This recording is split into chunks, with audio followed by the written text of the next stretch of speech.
네, 여러분 안녕하세요. 불방용 아이템 불나게 털어드리는 SBS 이슈 취재팀의 팟캐스트 불타는 청년입니다. 저는 사회를 맡은 이슈 취재팀 이경원 기자고요. 오늘이 정규 두 번째 시간이네요. 맞아요? 와. 야, 네, 저 시간에 그러면 어디 가셨? 그러게요. 되게 그 틈이 되게 큰 것 같아. 그러니까 그죠? 빈자리가 네, 너무 컸습니다. 저희 팟빵 골룸에도 그 매주 업로드를 시작했습니다. 많은 댓글 부탁드리고 좋은 아이디어 있으면은 저희에게 직접 알려주시면 저희 열심히 취재해서 털어드리겠습니다. 네. 우리 각자 한번 소개하죠. 저는 이슈제팀 이경원 기자고요. 소개했듯이. 네, 저는 이슈 취재팀 김민정이고요. 진지충 역할을 맡고 있습니다. 네. 아 저요? 네, 저는 이슈팀의 막내를 맡고 있는 원종진입니다. 네, 저는 이슈팀의 장명 센스와 유일한 20대를 맡고 있는 정혜경이라고 합니다. 유일한 너무한 20대예요? 거 아니야? 아, 저는 선배가 만? 안 계셨을 때 저희가 만으로 하기로 했어요. 그렇게 캐릭터로도 잡았어요. 네. 애쓰시네요. 다음에 또 오늘 새 멤버가 오셨습니다. 저희 팀에 합류한 소개해 주시죠. 네, 안녕하세요. 저는 김유미 작가라고 하고요. 이번에 이슈 취재팀에 함께 하게 됐습니다. 잘 부탁드립니다. 와. 네, 알겠습니다. 지난주에는 저희 팀이 직접 취재를 했던 주거 안전에 대해서 다뤘습니다. 반응 뜨거웠나요? 제가 그때 바빠가지고 못 왔는데. 그래서 김유미 작가님을 모셨습니다. 알겠습니다. 기자들끼리 하니까 재미가 없어요. 그러게. 네. 네. 알겠습니다. 그러면은 빨리 시작하죠 뭐. 이번 주 주제에 대해서 설명을 해주시죠. 정혜경 기자가 발제 준비했죠? 네, 저희가 그 팟캐스트 열 때부터 계속 이 주제에 대해서 서로 팀 내부에서 의견은 많았는데, 그렇죠. 우리 술 먹으면서 이 얘기 많이 했던 것 같아. 그쵸. 그렇죠. 예. 그러니까 이게 반제 정신이 아닌 상태로. 예. 어, 오늘은 간만에 제정신에서 이 얘기를 하네요. 예. 그러니까 저희뿐만 아니라, 그러니까 네. 뭐 청년들한테 굉장히, 그러니까 언제든지 화두가 될 만한 소재인 것 같아요. 바로 비혼과 비출산입니다. 그러니까 이게 뭐 저희도 이때까지 뭐 술 먹을 때마다 계속 이야기는 하지만 청년들 사이에서 굉장히 관심 있는 주제 중 하나잖아요. 그러니까 일단은 비혼이 뭐냐? 비혼은 가치 판단이 담긴 언어입니다.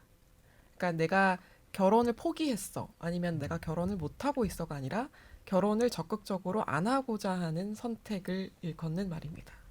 그래서 나이가 들어서 이제 소위 꽉 찬 나이에 하는 만혼이라는 개념하고도 좀 다르다고 할 수 있는데요. 그러니까 이게 비혼이라는 말이 비교적 근래에 새롭게 조어된 말이다 보니까 네. 이 말을 두고도 뭐 정의를 내리는데 사람마다 좀 생각이 다른 형편이긴 하더라고요, 그래요. 요즘에. 통계 내기도 힘들겠어요. 비혼 인구 몇 명 이렇게 내기도. 나와요?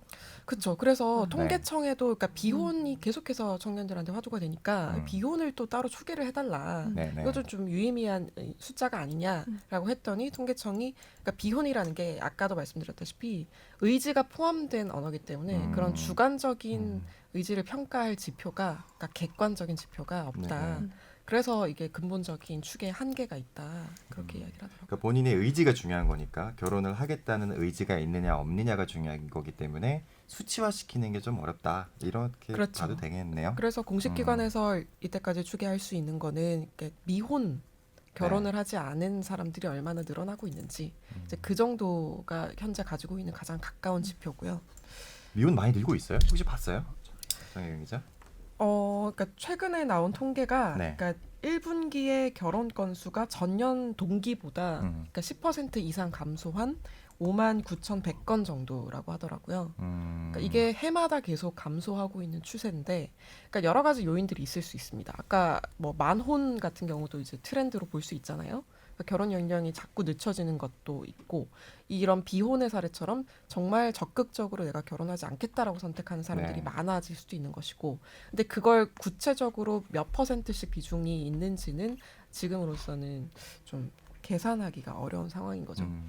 그래서 서점에 가보셔도 이제 다른 분들도 많이 느끼셨을지 모르겠지만 이때까지 라이프 스타일을 다루는 그런 자기계발 서적들이 뭐 이때까지는 뭐 주거 형태나 약간 뭐 이렇게 다르게도 살 수 있어요라는 식으로 설명하는 그런 책들이 많았다면, 최근에는 이런 특히 비혼 여성들 1인 가구로 장시간 살아야 되는, 그러니까 비혼 여성들의 어떤 자기 부양 방법에 대한 주제를 다룬 책들이 좀 많이 늘어나고 있는 추세입니다. 그래, 그런 책 읽어본 거 있어요? 정혜경 기자는?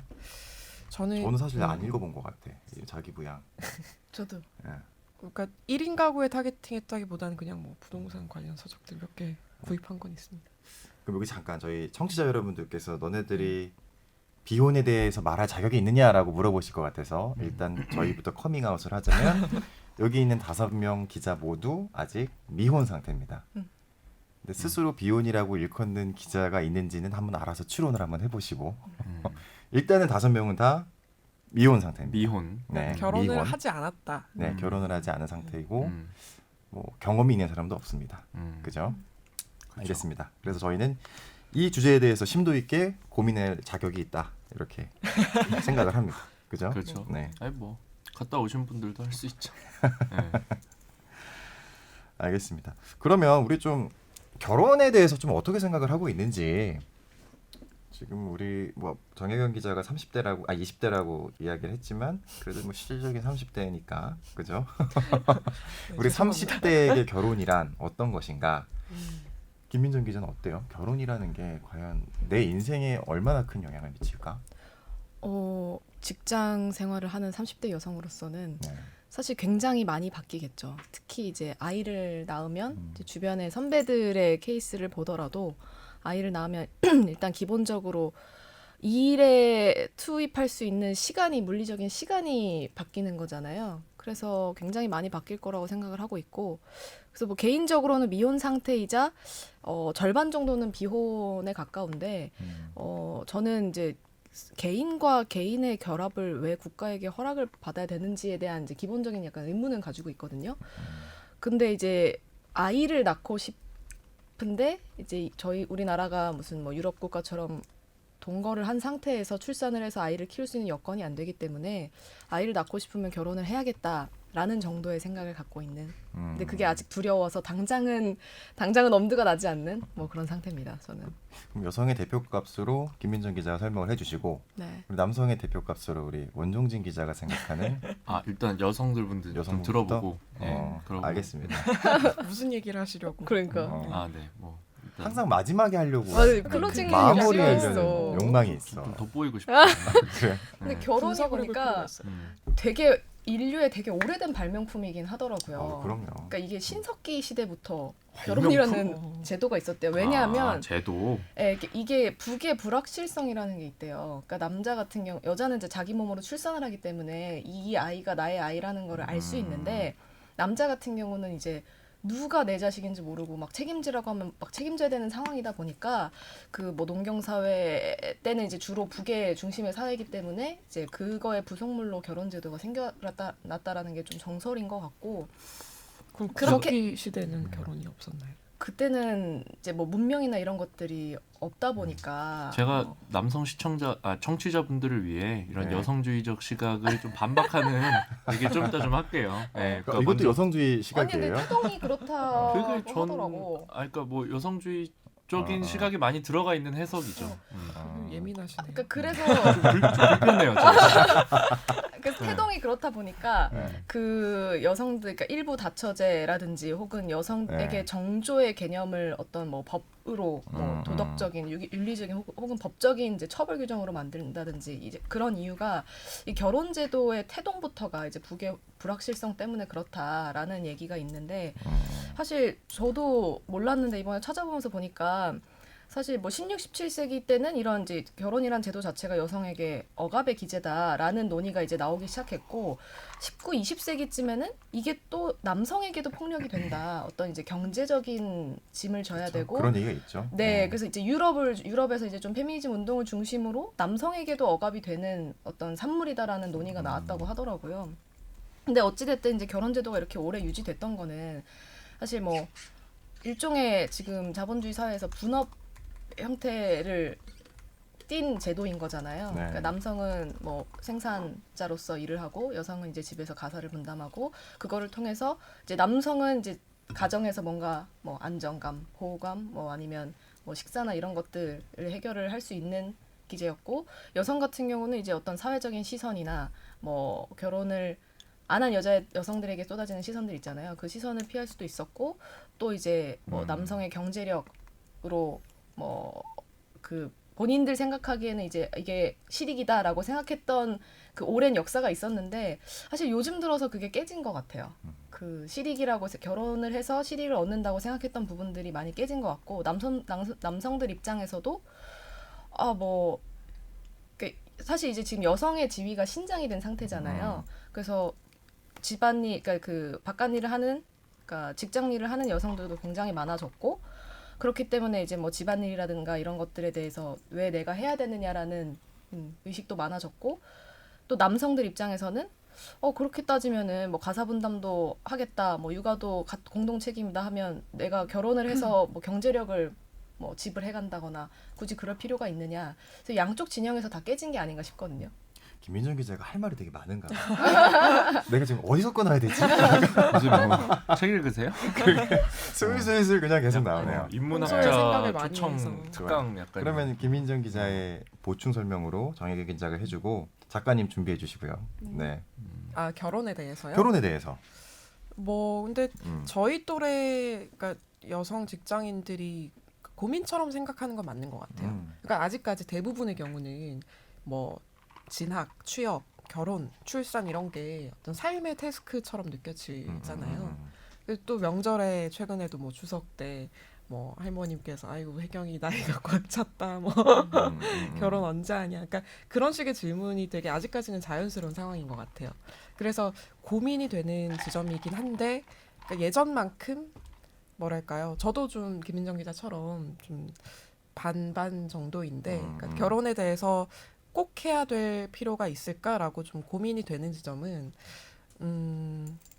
그러니까 당연히 해야 된다는 생각은 좀 많이 없어진 것 같기는 해요. 그러니까 태스크고 뭔가 내가 어떤 여러 가지 합리적인 근거를 갖추고 결정을 해야 되는 숙제이긴 하지만 이게 꼭 해야 된다는 결론을 가지고 내가 풀어야 되는 숙제는 아닌 그런 느낌.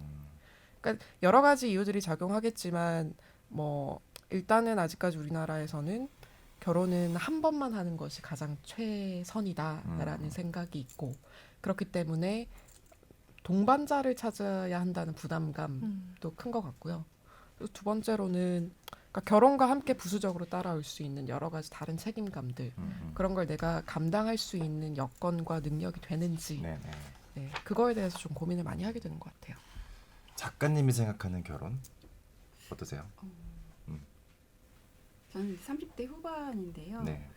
방송작가 일이 업무적인 특성상 야근도 많고 불규칙적이고 주말에도 일을 하고 하다 그렇겠죠. 보니까 연애도 쉽지가 않았거든요. 음. 왜 이렇게 나한테 소홀하냐 뭐 이런 식으로 하면서 많이 깨져서 결혼이라는 거는 아예 엄두가 안 나는 거예요. 그러면 나는 일을 포기해야 되는 약간 선택적인 입장이 많이 왔었고 그리고 주변에서 할 거야 안 할 거야. 그래서 뭐 비혼이야 뭐야 이렇게 얘기를 입장 정리를 하라는 식의 압박이 많이 들어오니까 그래? 그러면 안 할게. 그러면 비혼주의자 할게가 된 반비혼주의자인 상태거든요. 그래서 저는 지금 룸메이트랑 같이 살고 있는데 3년째 같이 살고 있는데 너무 재밌어요. 네, 그래서 더더욱 결혼을 꼭 해야 하는가. 근데 결혼이라는 게 뭐 출산이라는 걸 제외하고 난다면 내가 안정적으로 행복하고 외롭지 않게 살아가는 게 아닐까라고 생각하는데 이제 그게 굳이 한 명의 고정된 남자가 아니라 뭐 친구가 될 수도 있고 뭐 여러 명의 동거인이 될 수도 있다라는 생각을 하게 됐어요. 그냥 파트너와의 삶 네. 이런 식으로 네. 또 충분히 결혼해서 얻는 행복을 얻을 수 있다라는. 네. 하기서 근데 입장 정리에 대한 강요 이런 게 확실히 있는 것 같아요. 넌 뭐야? 그러니까 예전에는 왜 안 해? 해야지라고 하다가 요즘에는 그래서 너의 입장은 뭐야? 심지어 뭐 너의 성 정체성은 뭐야라는 말도 요즘 가끔 들어요. 선배 케이스인가요? 그러니까. 진짜요? 선배 몇 살이시죠? 전 여기서 나이 안 밝힙니다. 30대입니다. 후반이시죠? 30대 그렇게 후반. 후반? 중후반? 아 너무 이렇게 디테일하게 죄송합니다. 그러게요. 근데 그런 질문을 하는 무례한 사람이 있단 말이에요. 뭐 그러니까. 농반 진반이 아닐까 싶어요. 선배가 하시지 않으셨어요? 아닌가? 나를 무슨 사람 어떤 사람으로 보고 있는 거지?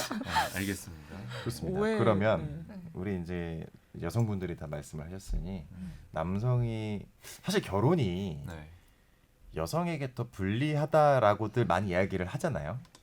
그렇죠. 그죠? 뭐 예, 어르신들은 예. 그렇게 얘기를 하시죠. 예. 원종신 기자 보기에는 어쨌든 예. 뭐 여러 가지 남성의 시각에서 본 결혼. 뭐 아니 그 생각보다 얘기를 들어보니까 되게 비슷하다는 생각이 들어서 되게 뭐 좀 놀랍기도 했는데 남자들 입장에서도 이제 저희 세대 같은 경우에 이제 확실한 게 없잖아요. 이제 결혼을 이제 또 뭐 하고 애를 낳고 뭐 이렇게 해서 쭉 살아간다는 거에 대해서 그게 그냥 디폴트 값이 아니라는 거를 처음 경험한 세대인 것 같아요. 그러니까 저희 아버지 세대를 보면서, 그러니까 저희 아버지 세대를 보면 결혼을 해서 이제 제가 한 초등학교, 중학교 다닐 때까지는 결혼해가지고 열심히 일 막 했어요. 그 엄마가 이제 주로 집안일이랑 뭐 엄마도 일을 하셨지만 집안일 주로 엄마가 하면서 쭉 하다가 뭐 그 아빠 얼굴도 거의 못 보고 자랐죠 어릴 때. 막 일만 하다가. 근데 그러다가 한 제가 중학교 때쯤 되니까 막 IMF 이런 게 와가지고 아버지 직장 그만두고 친구들도 막 아빠 막 직장 그만두고 막 잘리고 막 이렇게 됐어요. 그때부터 이제 되게 아빠가 확 작아진 거를 이제 보기 시작을 했어요. 어릴 때는 저렇게 일만 하고 죽도록 그 계속 일만, 그렇다고 우리 집이 막 엄청난 대부자가 된 것도 아니고 그랬는데 딱 어느 날 이제 아버지라는 사람이 딱 직장을 잃고 딱 그 돈 버는 그 역할이 딱 사라지면서 딱 그냥 한 인간으로 딱 내려오니까 너무 사람이 작아지는 거예요. 나랑 친하지도 않아. 저 또 사춘기 왔으니까. 나랑 친하지도 않아. 옛날처럼 막 돈 버는 권위가 있는 것도 아니야. 막 그러니까 이제 그때부터 모든 관계가 막 꼬이기 시작하고 지금 이제 제가 뭐 돈 벌고 뭐 사회생활 좀 하고 하니까 이제 관계 개선을 모색을 하는 거지. 이제 한 십몇 년 넘는 세월 동안 너무나 불편한 그거를 겪었어요. 그거를 보면서 자연스럽게 그 생각을 한 것 같아요. 내가 결혼을 그냥 덜컥 하고 애를 덜컥 낳는데 이제 뭐 사실 뭐 어떻게 될지 모르잖아요. 물론 이제 저는 뭐 취업을 했고 지금 직장 생활을 하고 있는 뭐 어느 정도의 막 이런 생존 경쟁에서 살아남고는 있다고는 하지만 그게 언제까지 갈지 모르거든요. 저희 아버지도 대기업 좋은 데 다니다가 어느 한순간에 잘렸거든요. 그러니까 그 결혼이라는 게 그렇게 덜컥 한다고 되는 문제가 아니구나. 애 낳고 뭐 이렇게 해서 해피한 가정을 꾸리고 막 나중에 뭐 이렇게 시간이 지나면은 그 내 애가 손주도 낳고 손주 용돈도 주고 해피 이게 아니구나라는 게 되게 오랫동안 그냥 느꼈던 것 같아요. 그러다 보니 지금 이제 한 뭐 제가 30살 되고 하니까 이번 추석에도 가고 하면 이제 제가 이제 결혼 얘기 뭐 이런 거 하면 막 승질을 내니까 엄마가 막 눈치를 보면서 막 돌려서 얘기를 해요. 뭐, 아휴. 결혼 안 하니? 뭐 이런 얘기하면 제가 짜증내니까 뭐 웃음만 나오네요. 혼자 엄마가 막 시나리오를 막 그냥 쓰면 혼잣말 해. 뭐, 나는 뭐 니들이 뭐 결혼해서 뭐 하면은 애기 첫째까지는 봐줄 수가 있어. 뭐 이러면서 혼자서 막 중얼중얼 하면서 얼마나 손주 보고 싶으시면 그러니까. 눈치 보면서 어. 말씀하시고 엄마한테 짜증 엄마는- 짜증 좀 내지 네? 마. 그렇게 짜증내지 않아요. 하여튼 그래서 엄마가 이렇게 좀 그런 결혼을 했으면 하는데 이제 저는 그 결심을 할 그 생각이 아직은 없는 거죠. 내 인생이 어떻게 될 줄 알고. 그리고 그렇게 됐을 때 과연 가정 혹은 가족이라는 게 얼마나 그 전통적인 우리가 교과서에서 배우던 화목한 가정. 지금 KBS 2의 8시 반에 딱 틀면 나오는 대가족, 화목한 대가족. 이게 아니라는 거를 이제 삶에서 배웠기 때문에 결혼에 대해서 선뜻 결론을 못 내리는 부분이 있는 것 같아요. 상당수는 아버지 혹은 남자에게 지어진 사회적 짐 그런 걸 보면서 그러니까 시대가 변하면서 가족의 그런 기능이나 역할이 많이 변한 건 또 사실이니까요. 그렇죠. 특히 이제 IMF가 단순히 원 기자 개인의 사례가 아니라 약간 저도 얼마 전에 읽기로는 그 IMF가 가족에 미친 영향이 또 매우 큰 것 같더라고요. 어쨌든 남성성, 그러니까 그 경제를 담당했던 남성성이 좀 무너지는 계기가 되기도 했고, 확실히 그런 측면이 없잖아 있는 것 같아요. 우리 시대의 흐름과 또 맞물려 있고, 따라서 결혼에 대한 과연 이 결혼이 내 인생의 행복을 담보할 수 있을까라는 고민을 누구나 다 하는 것 같기도 하고, 특히 요즘에는 더더욱. 그쵸? 결혼이 당연히 해야 될 거에서 합리적인 선택의 영역으로 내려오다 그쵸. 보니까 손익을 따져보면 사실 그렇게 굳이 할 필요가 없거든요. 아이를 낳는 거 아니면 사실 아이를 낳으면 이 아이를 지속적으로 돌봐줄 이제 바운더리가 필요한 건 사실인데 사회적 여건상. 근데 그게 아니라면 굳이 그 계산기를 두드렸을 때 결혼을 합리적인 선택으로서 하는 사람들이 얼마나 될까라는 생각이 들고 뭐 통계 조사 저희 뭐 자료 조사할 때도 보니까 올해 처음으로 그 결혼을 꼭 하지 않아도 된다라고 대답한 13세 이상의 비율이 50%를 넘었다고 하더라고요. 그래서 13세 이상의 절반이 음. 결혼을 나는 안 해도 된다. 꼭 할 필요가 없. 꼭 할 필요 없다. 13세요? 어. 초딩? 어. 중딩들 실제로 13세면? 저희 친척분이 이제 학원 강사 생활을 하시는데 그 애들이 중학생이래요. 근데 다들 결혼을 안 한다고 한대요. 그래서 이제 항상 혀를 차시거든요.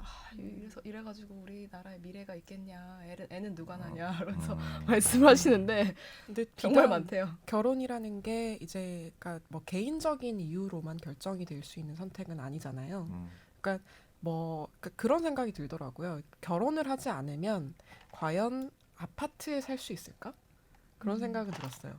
둘이 모아서 같이 네. 해야 되는. 네, 그러니까 대다수의 그러니까 한국에 사는 사람들이 그렇게 느끼지 않을까 싶은 생각이 드는데 물론 이제 그러니까 집을 구한다는 게 어떻게 보면 이런 결혼을 통한 정상 가정을 이루기 위한 첫 시작이 되는 거잖아요.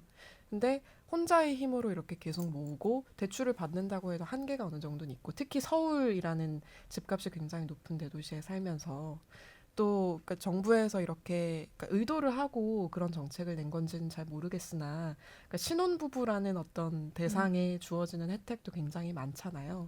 푸시를 하는 비해서 거죠. 결혼이 합리적인 선택이 되도록. 뭐 실제 청약 의도가 방향이- 있죠. 방향이 정부가. 맞아. 청약 네. 기회를 네. 더 많이 준다거나 네. 근데 이제 그런 정도의 경제적 요인이 결혼을 할 만큼의 선택에는 이르지 않은 게 현실인 거고 그래서 출산율이 오르지 않는 거죠. 씁쓸한 게 이게 서울에 있는 아파트를 살기 위해서는 두 명이 함께 공동체를 이뤄야 되고 그 공동체를 가장 합법적으로 할 수 있고 가장 유연하게 할 수 있는 게 또 결혼이란 제도고 또 이런 누군가 그렇게 생각하면 참 표현하더라고요. 사인과 사인의 M&A에 불과하다. 요즘 시대의 결혼.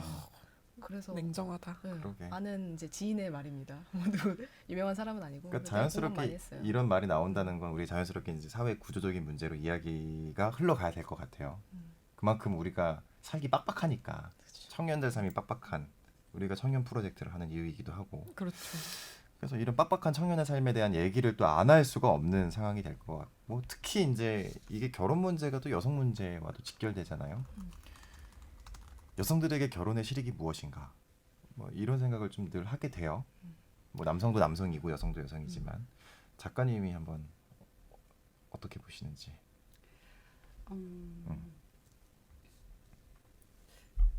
결혼을 해서 여자가 얻을 수 있는 실이 뭘까요? 아니, 이익이 뭘까요? 저도 의문입니다. 모르겠어요. 그러니까 제가 만약에 그 어떤 친구들이 이런 얘기를 하는 걸 들었어요.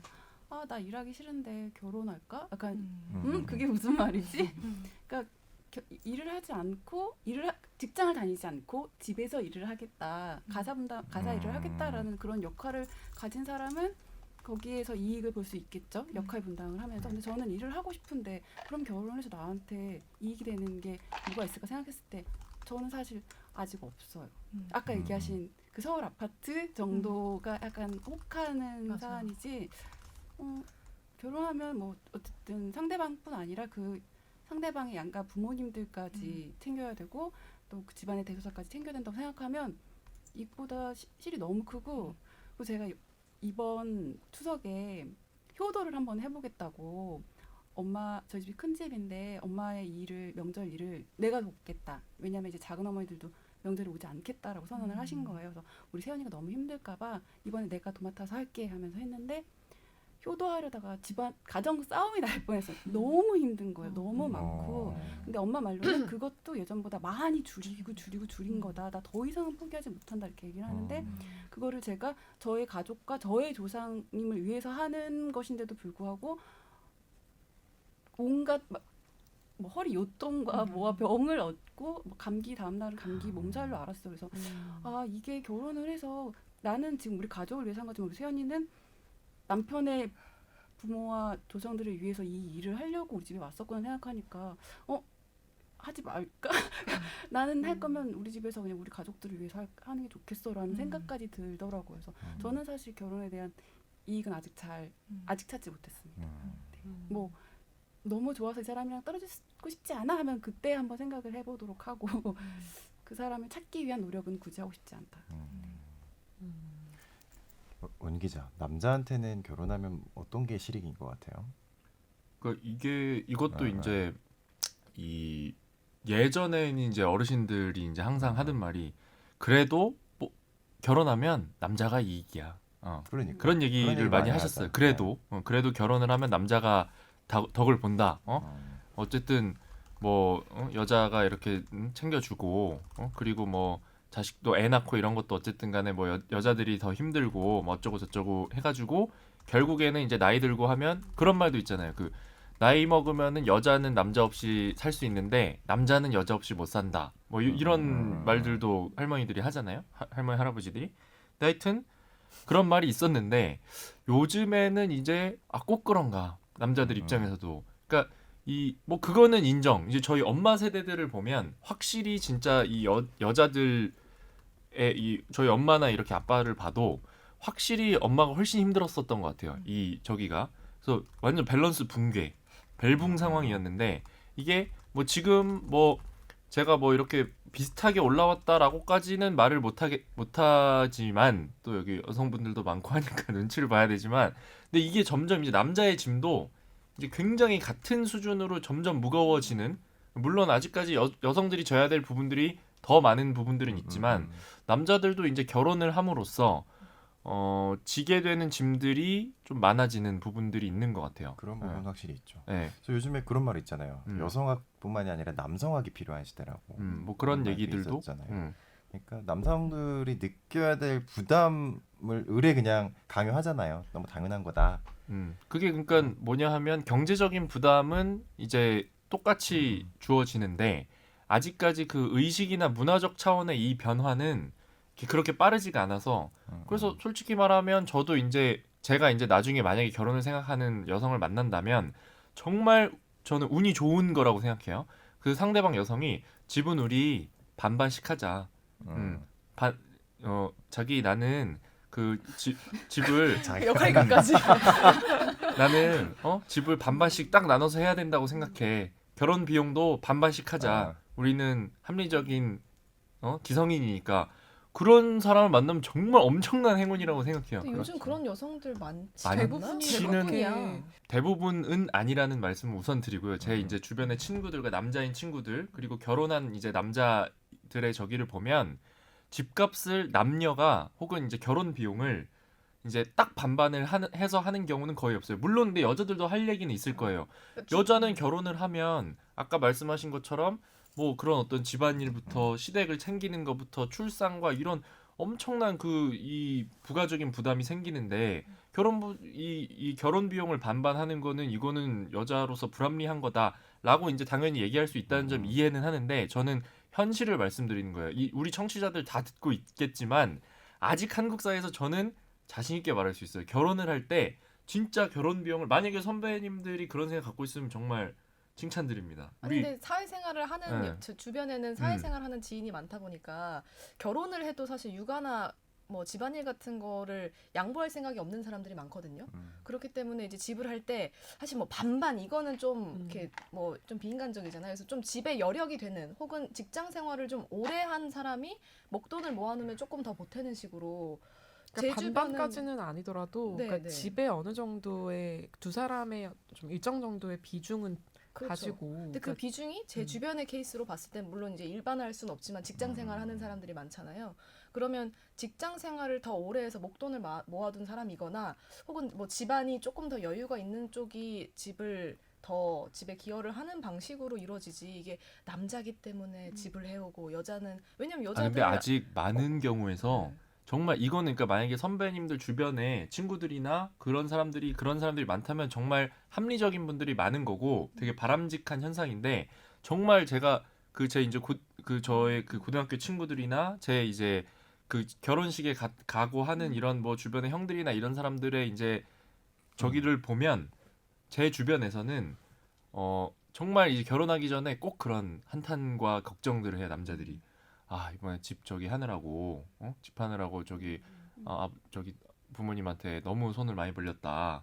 막 걱정이다.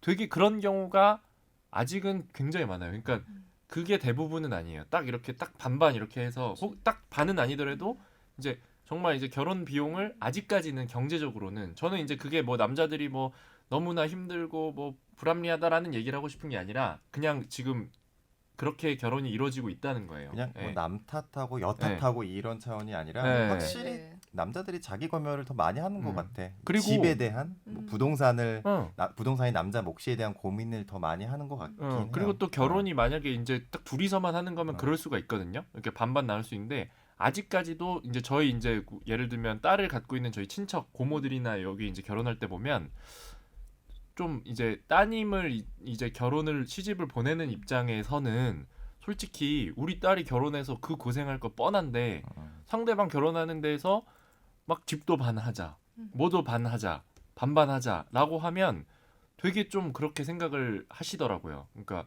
그래도 좀 결혼할 때 남자가 좀 이렇게 해 오는 게 저희 부모님도 그렇게 생각해요. 저희 아들만 둘인데 저희 엄마도 니들이 뭐 결혼을 하면 그래도 요새는 아직까지는 집은 남자가 해 가야 되는데 네 돈은 모으고 있니? 뭐 내가 그래도 뭐 없는 콩이라도 쪼개가지고 거기에다가 뭐를 해 그럼 제가 짜증을 내죠. 그런 얘기 하지 마. 결혼 안 짜증 하고. 역할 그게 아주 네. 그냥 오늘 거의 그렇다는 거예요. 그분들은 그 시대를 살았던 분들이니까 생각이 다를 수 있고 사실 결혼에서 제일 중요한 건 당사자이고 점점 더 당사자의 의견들이 중요해지고 있잖아요. 뭐 주례 없는 결혼식이라든지. 근데 제가 결혼식. 제 말만 요약을 해서 마지막 끝낼게요. 요약을 하자면 어쨌든 그 사람들 그 시대를 살던 사람들의 생각이지만 그거를 딱 그건 그 시대 사람들의 생각이고라고 치부할 수 없는 게 결혼이 그런 거잖아요. 저랑 이제 뭐 어떤 사람이랑 결혼을 해도 우리 둘만 하는 게 아니라 어쨌든 부모님 상견례도 하고 집안 대 집안의 그거다 보니 그게 반영이 돼서 남자에게 어떤 경제적 부담으로 가중되는 현실이 아직은 존재한다. 그래서 결국 이 남자 입장에서도 결혼이 그런 부분에서 되게 전통적인 짐과 부담으로 오는 현실이 아직 존재한다는 거예요. 근데 네. 저렇게 이제 남성분들이 그러니까 아직까지 한국에서는 뭐 원 기자 말했던 것처럼 뭐 집은 남자가 해야지 아니면 내가 부양을 할 만한 능력이 돼야 결혼을 해야지 이렇게 생각하시는 분들이 많잖아요. 근데 많죠. 그런 생각 자체가 아까도 잠깐 이야기 나왔지만 어떻게 보면 이 결혼의 성격을 더 거래로서 탄탄하게 맞아요. 만드는 것 같아요. 그러니까 그런 집을 내가 하니까 집안일은 네가 해야지 그렇죠. 라는 생각으로 자연스럽게 좀 네. 귀결이 될 수 있을 것 같거든요. 그러니까 결혼이라는 개념이 정말 어떤 이상적으로 사랑의 결실이라는 개인과 어떤 개인의 거는 결합. 완전히 이제 깨진 지는 오래된 것 같고 근데 이에 더해서 최근에서는 이제 특히 청년들 중심으로 아예 결혼뿐만이 아니라 그러니까 탈연애를 하려고 하는 사람들도 되게 많다고 하더라고요. 그러니까 그런데 이 탈연애의 어떤 생각의 저변에는 이 결혼에 대한 뭐랄까 좀 부정적인 감정과도 좀 맞닿아 있는 부분이 있는 것 같아요. 이런 이제 내가 연애를 해봤자 아니면 내가 결혼을 해봤자 그러니까 교환을 해야 되는 것들이 있는데 그게 나의 어떤 행복을 증진시키지 못하고 결과적으로 이런 사랑의 어떤 편익을 깎아 먹는다. 그렇죠. 그렇게 생각하는 사람들이 많은 것 같아요. 그러니까 이거는 어떻게 보면 대한민국의 좀 특수한 현실이 좀 약간 배경이 되는 것 같기도 하고요. 오늘 다들 진짜 할 말이 많구나. 맞네요. 그리고- 제가 끼어들 틈이 없네요. 또 말하려고 그러잖아요. 아니 육아 계속 분담 말씀하십시오. 네, 말씀하십시오. 아니 네. 육아 분담 얘기를 어. 하길래 그러니까 저희가 이제 좀 사회가 변하면서 남녀가 이제 뭐 가사 분담이라든지 육아 분담이 이제 좀 어느 정도 동등해지고 있다고는 하는데 사실 불과 2년 전에 정부에서 발표한 통계 중에 OECD 국가 가운데 우리나라의 가사 분담률이 꼴찌다. 그 무급 노동 시간의 비중이 남성은 16.5%밖에 안 된다라는 자료가 나오고 이게 이거 뭘로 조사한 거예요, 이거는? 이게 고용노동부에서 꼴찌라고요, 조사한 우리나라? 건데 네. 하루에 45분에 불과해서 결혼한 부부의 경우에 그 뭐가 45분이라는 거예요? 가사 가사 분담 노동. 시간이 무급 노동 시간이 여성은 83.5%, 그러니까 비율로 봤을 때 남성이 차지하는 비율은 16.5%라서 OECD 최하위라는 거예요. 근데 저는 사실 우리나라가 최하위라는 정보보다 더 저를 충격적이게 한 거는 굉장히 이런 그 가사 분담이나 이런 것들에서 진보적인 국가들, 뭐 프랑스나 독일 이런 뭐 노르웨이 이런 데도 5대5가 되는 데가 없어요. 6대4, 5.5 대 4.5. 그러니까 기본적으로 결혼을 했을 때 이것이 상징하는 것은 여성들이 부담해야 되는 어떤 그 뭐 가사의 책임이라든가 이런 것들이 본질적으로 좀 더 과중한 거 아닌가라는 생각을 하게 되더라고요.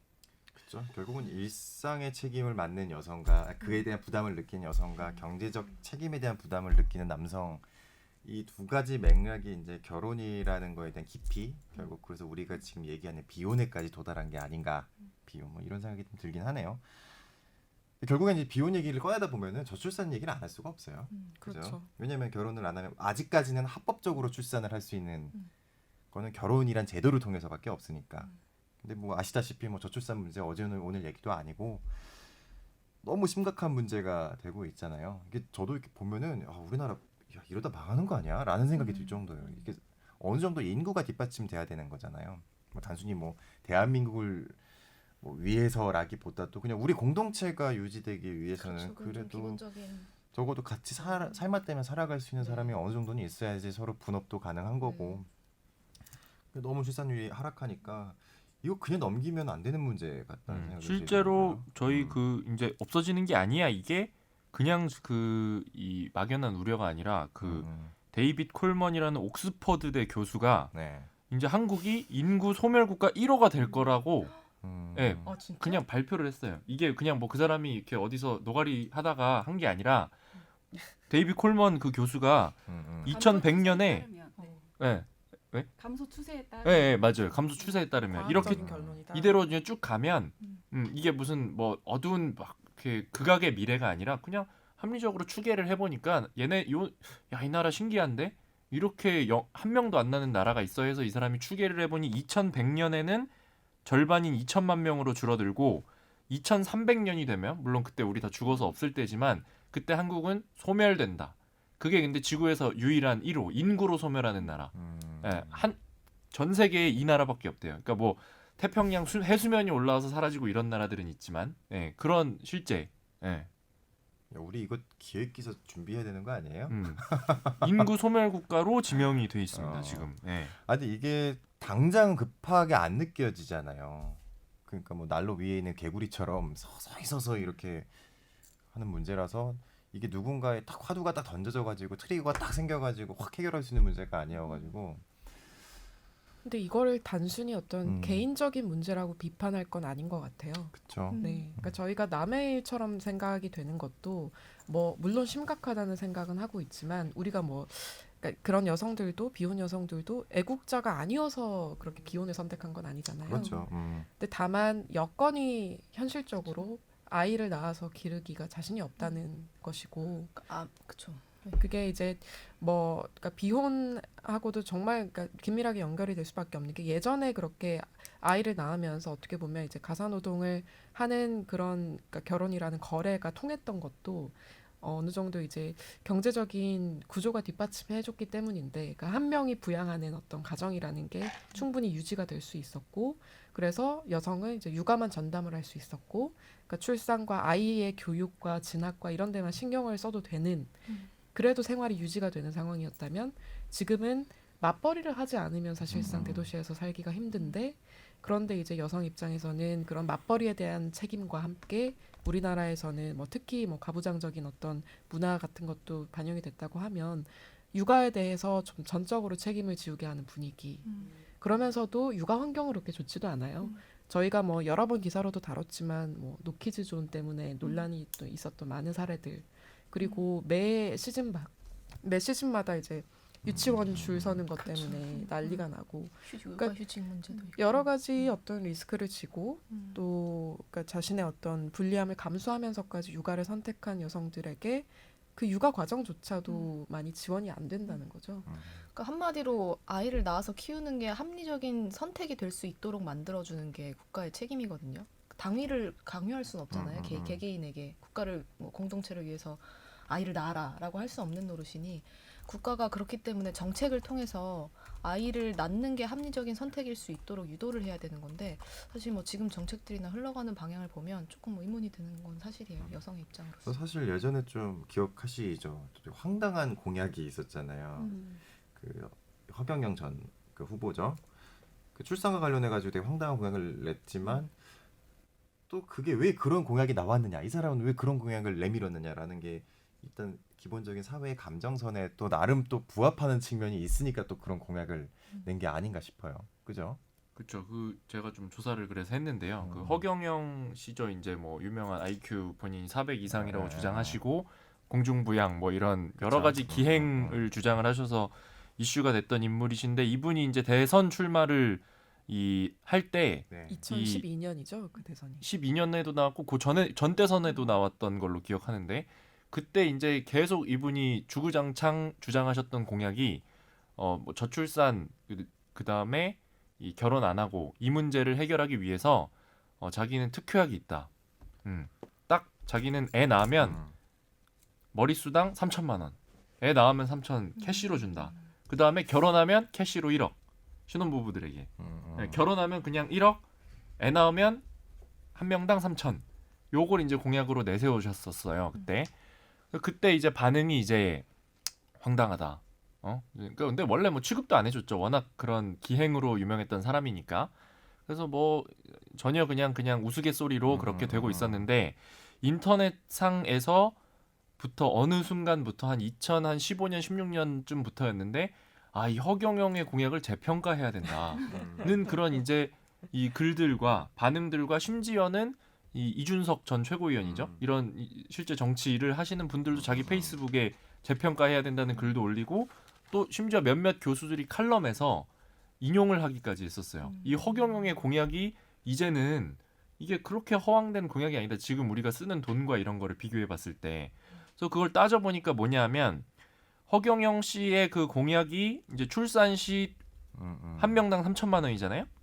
근데 우리나라 작년에 출생아 수가 32만 6,900명이에요. 그럼 그 단순히 곱하기를 하면 9조 8천억이 들어요. 그 다음에 신혼부부한테 1억씩 준다는 공약을 했잖아요. 작년에 우리 혼인 건수는 25만 7,600건이에요. 또 곱하기 역시 하면 25조 7,600억이 들어요. 두 개를 합치면 허경영 씨 공약을 이제 드는 비용이 공약에 1년에 드는 비용이 35조 5천억이 들어요. 작년 기준으로.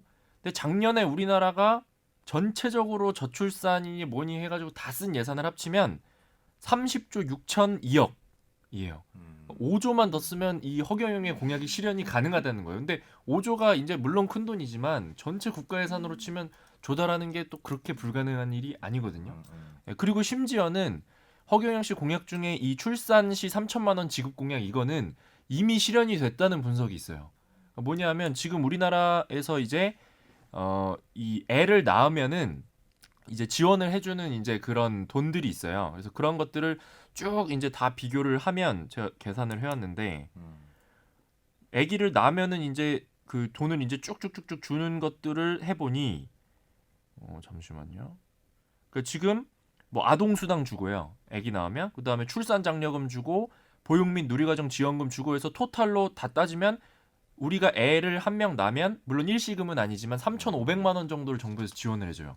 그 허본자의 공약 소위 인터넷상 허본자라고 하시는 그분의 공약은 3천만 원 주자는 거잖아요. 혹시 거기 캠프에서 나오신 분 아니시죠? 그건 아니고요. 예, 지금 뭐 저희 원래 더 재밌게 허본자 재평가 이렇게 하려고 그랬는데 이분이 요새 또 좀 문제되시는 일들이 있다는 그런 의혹이 있어서 공약만 재평가하는 걸로 어쨌든 간에 이 허경영의 공약이 이미 지금 실행이 되고 있는 거 아니냐 이런 얘기가 뭐 여러 군데에서 나오고 있어요. 우스갯소리가 아니라.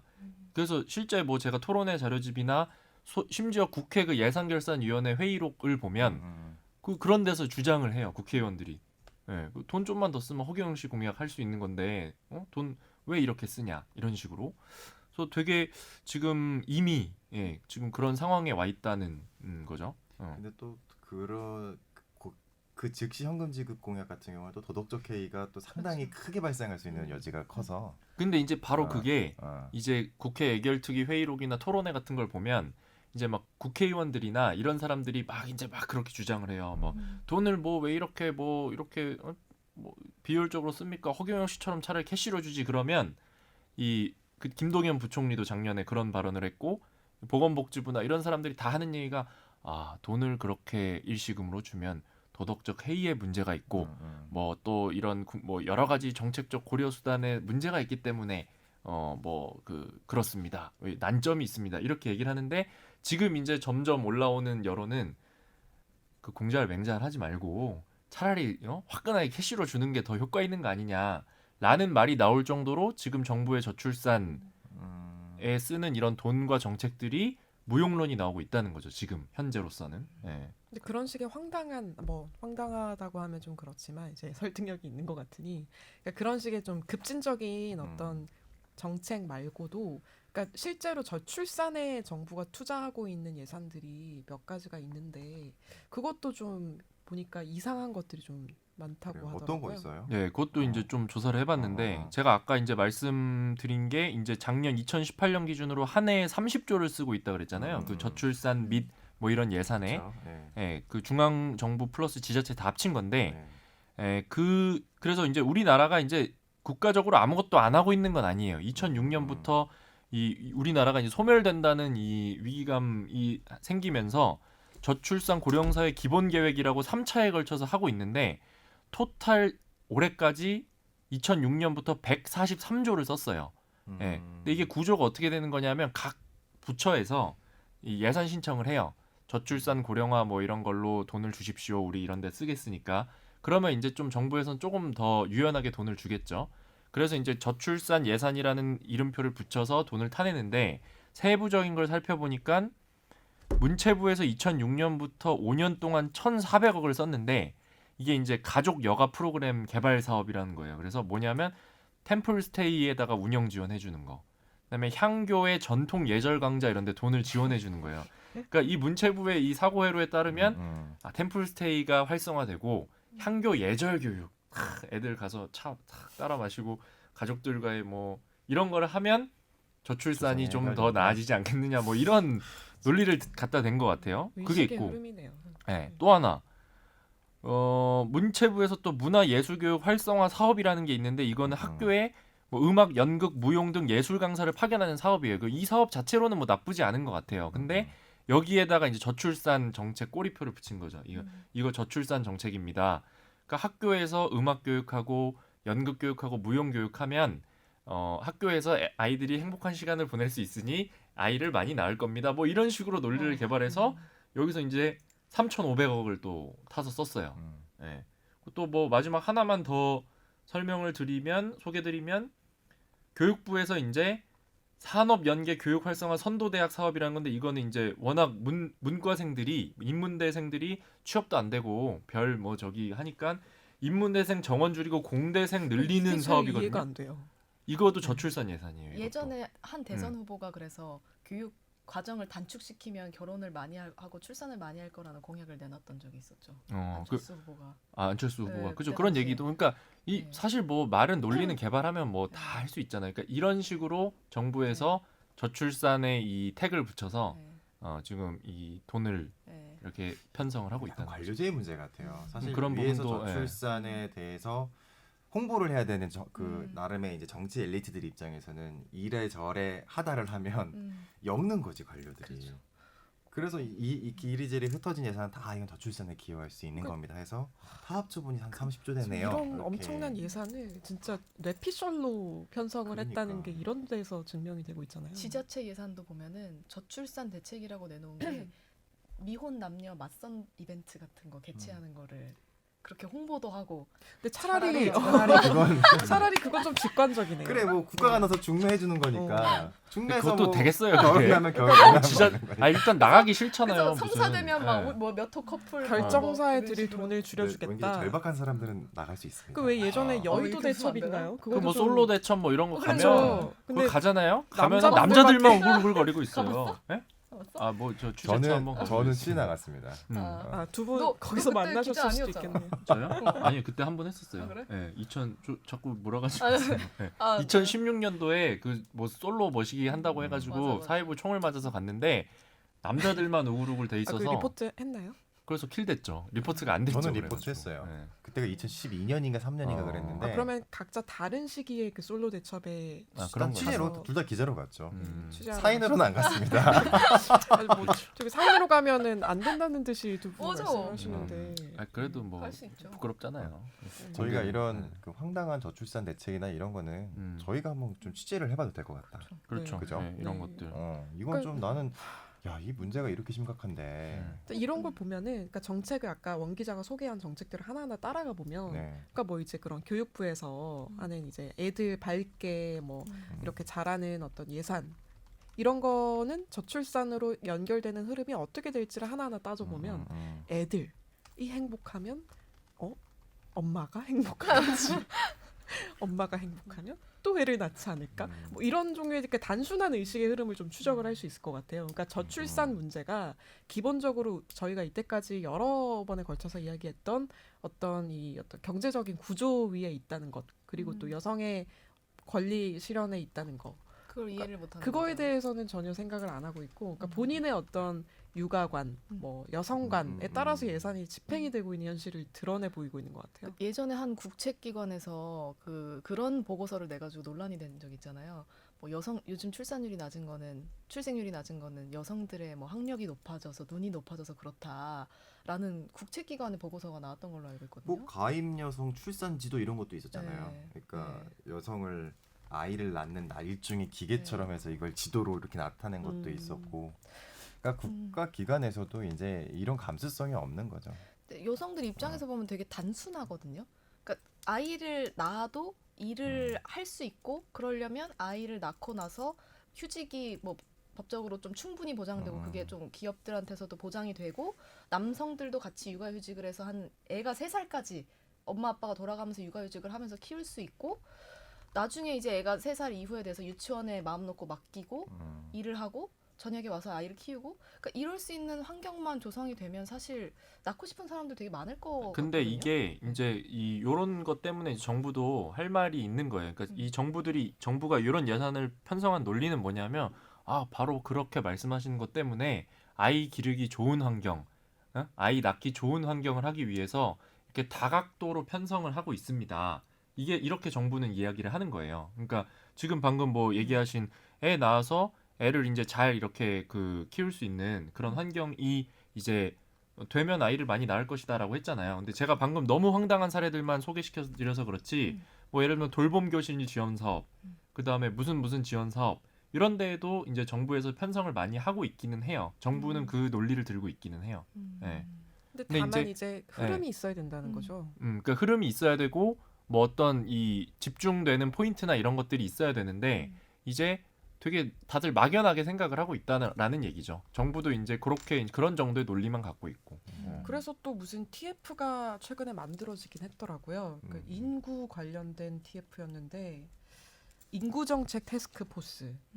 그러니까 이런 태스크 포스가 만들어지면, 그러니까 이렇게 부처별로 정말 각자의 어떤 뇌피셜에서 출발한 예산 정책을 하나로 좀 관리를 할 수 있으면 좋겠어요. 그 과정에서 좀 실제 비혼이나 비출산 생각한 여성들 이야기도 많이 청취를 좀 하고. 하기사 지금은 사실 각계모찌라고 해가지고 각자 알아서 저출산하고 이 기재부 한대 엮어서 저희의 저출산 30조 냅니다. 국민한테 세일즈하는 식의 구조잖아요. 근데 확실히 이거에 대해서 좀 전문적으로 저도 뭐 이거 어떤 공공기관을 더 늘려야 된다라고 생각하지는 않는데 협업이 필요한 단계인 것 같습니다. 따로따로 생각해서는 안 될 것 같아요. 이 심각한 문제를. 그죠? 뭐 북유럽 같은 경우는 정말 아빠 육아휴직도 법제화해서 거의 그럼요. 의무처럼 쓰고 있잖아요. 아니면 그냥 까이게 안 쓰면 이제 까이는 식으로 불이익을 받는 식으로. 그래서 그 정도의 어떤 좀 강력한 정책이 있어야 유인이 생기지 않나 싶은 생각도 저는 하고. 기본적으로는 이제 요건 제가 좀 취재를 해보고 싶은 부분이긴 한데 이 정부에서 아까 말씀하신 인구정책 태스크포스 있잖아요. 여기에 이제 이 어떻게 구성이 되면 이호승 기재부 1차관이 TF 팀장을 맡고 계시고 관계부처와 연구기관이 고용반, 재정반, 복지반, 교육반, 산업반, 국토반, 국방반, 금융반, 지역반으로 나눠서 그 공무원 분들이 소위 이제 다 이제 뭐 팀장급, 국장급 하시면은 이제 30대 뭐 40대 분들께서 정책 과제를 발굴해서 뭐 논의를 해보자라는 그런 건데 제가 이제 여기 뭐 연령대 구성이 어떻게 되는지 이런 건 좀 더 취재를 해봐야 되는데 이렇게 해서 저는 될까 의문이 들어요. 왜냐하면 결혼 안 하고 그 미혼이고 하는 그 청년들인데 근데 이 어느 정도 이제 공무원들이잖아요. 특히 이제 공무원분들 이제 세종시나 이런 데 보면 출산율이 이 2명이 넘어가요. 그러니까 어떤 미래가 어느 정도 보장되고 그런 게 돼 있으신 분들은 이 다른 세계에 살고 있다는 얘기죠. 저출산 문제에 있어서는. 근데 그분들이 이렇게 모여서 정책 과제를 발굴하고 뭐 이렇게 해가지고 한다는 게 무슨 실효가 있겠나. 그래서 좀 정말 획기적으로 이런 청년들 완전 이제 그 공무원 베이스드 되지 않은 사람들이 그 사람들이 정책 결정에 참여하고 예산을 배분하고 그 구조에 들어가야 되는데 지금 이번 정부도 그렇고 전 정부들은 더 했어요. 전 정부들은 태스크 포스의 이 수준이 훨씬 더 이제 그 규모도 작고 막 이제 그냥 공무원들 위주의 그렇게 돌아가는 구조더라고요. 그래서 그것도 좀 개편을 해야 되지 않을까. 그렇게 그냥 공무원들이 모여서 정책을 짜고 예산 집행하는 게.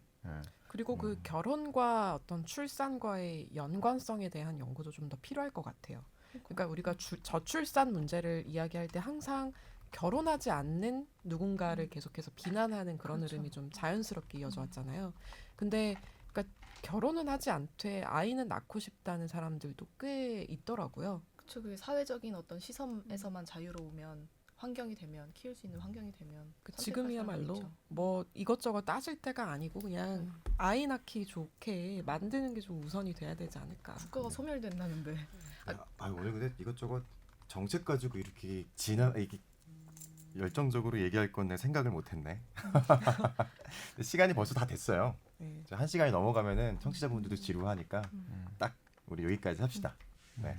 아무튼 이제 뭐 국가 어쨌든 우리 비혼 문제를 시작해서 이제 저출산 문제까지 이 대책 부분에 대한 비판까지 이렇게 해봤는데 아무래도 이 정부가 이런 문제 해결 의지를 내보이기 위해서는 이 젊은이들, 이 청년들이 과연 어떤 생각을 하고 있는지 이 부분에 대한 노력이 좀 많이 필요한 것 같습니다. 다들 단순히 어떤 이성적인 환경보다도 그러니까 청년층이 가지고 있는 대한민국 남성과 여성들이 가지고 있는 이런 감정선이 어떤 건지에 대해서 정부가 먼저 공감하고 대책을 내놔야 하지 않나 싶습니다. 네, 아무튼 오늘 되게 불타는 청년이었던 것 같아요 오늘. 그죠? 저 앞부분 좀 잘라주세요. 네, 여기까지 하겠습니다. 지금까지 청년 팟캐스트 불타는 청년이었습니다. 감사합니다. 감사합니다. 감사합니다.